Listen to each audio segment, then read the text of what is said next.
I'm going to offend some of you right now. I'm so sorry about this.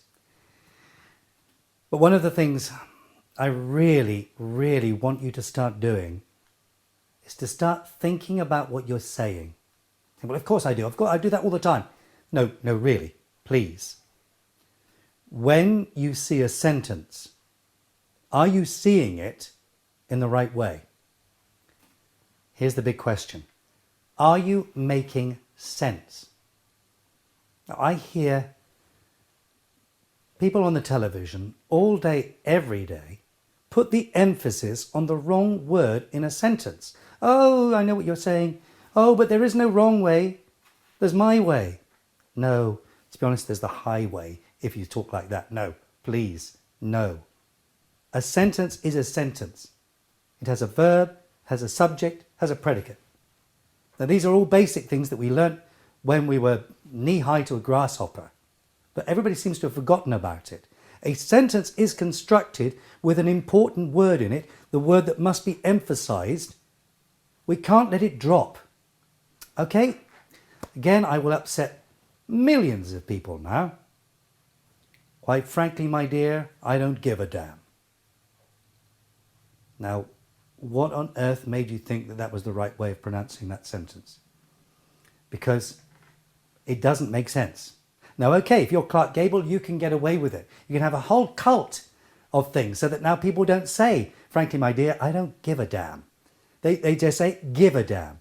You think, no, frankly, my dear, I don't give a damn. That's the construction of that sentence. I know you'll be screaming, you'll be switching me off, you'll be saying this guy is mad, he's dissing Clark Gable. I'm not dissing Clark Gable, but what I'm using is that sentence to say that there is a right way and a wrong way of saying that sentence. Frankly, my dear, I don't give a damn. The most important part of that sentence is a damn. What don't I give? I don't give a damn. My tutor, who I thank God I had for many years, from when I was about 11 years old, and he taught me the basics about speech and how to use it. And he would always go back to those words, the words on the page, the sentence. We have to look, what's the most important word in this sentence? I cannot then afford to drop it, to swallow it, to throw it away. So please examine every script, everything you say, what is the most important part about it? And make sure that that most important part is emphasized, however you want to. Because you don't have to bash it. You can use pauses. Frankly, my dear, I don't give a damn. There's another way of doing it. But still that important word, damn, gets emphasized by pausing, by shaping, by inflection.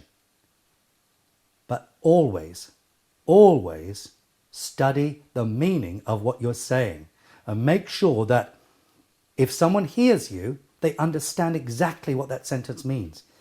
My tutor used to say, imagine that there's your old Aunt Gladys at the back of the hall who's going to say, pardon? After every sentence. And if you imagine that, then you will say the sentence properly. So imagine that. Obviously, you're not going to do that when you're live on telly or you're live on the radio. But when your preparation, that's exactly what you should be thinking of. My old Aunt Gladys, who's a little hard of hearing, and I have to make things very clear for her, use that technique and you'll just get ingrained into you of making sense. It is probably, if there's nothing else I give to you, making sense of what you're saying is the most important. It looks obvious. It looks ridiculously obvious, but it isn't. The words of Hamlet to the players are always vitally important. Make sure that everything is fresh minted in the brain.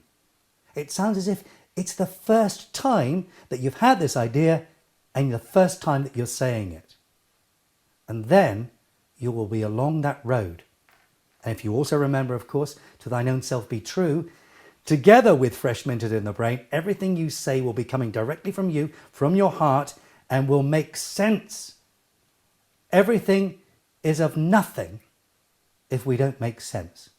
So please, please think about that in your preparation. Think about it when you're talking to someone.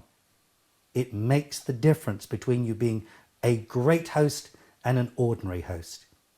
Making sense.